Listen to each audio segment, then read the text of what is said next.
La semaine économique et financière a été marquée par la publication des résultats du chômage en France pour le mois de juin.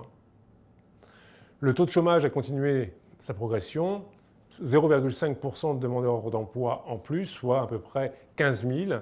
Le nombre de chômeurs est de 3 279 400 pour le mois de juin 2013.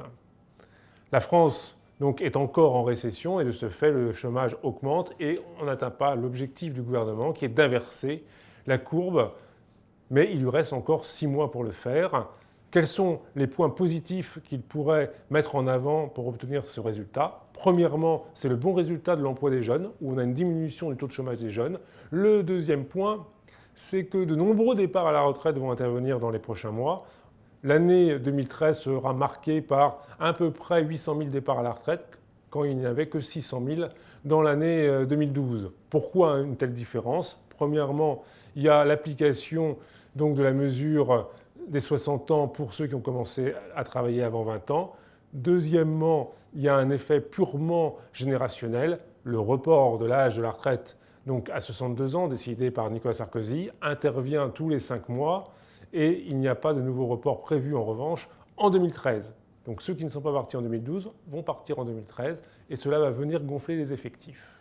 Et puis il y a surtout espérer une amélioration de la conjoncture et cette semaine, plusieurs indicateurs ont laissé percevoir une légère amélioration en termes de confiance au niveau de l'industrie manufacturière, même si le recul des achats de voitures françaises a atteint son maximum ces dernières semaines. Néanmoins, il y a quelques signes positifs d'une légère reprise qui pourrait se matérialiser d'ici donc les prochains mois. Si on regarde au niveau international, la semaine a été également marquée par le discours du président des États-Unis dans l'Illinois.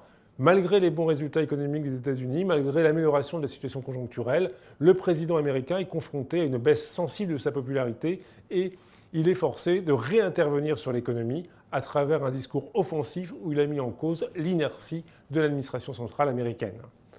En Chine, l'indice donc avancé sur la production manufacturière a reculé fortement au mois de juin, témoignant d'une baisse de la production industrielle en relation avec la baisse des exportations du fait de la récession européenne et des moindres commandes de l'industrie américaine qui arrive aujourd'hui à plus s'approvisionner sur le marché intérieur et à moins aller sur les marchés étrangers pour les importations dont on aurait besoin.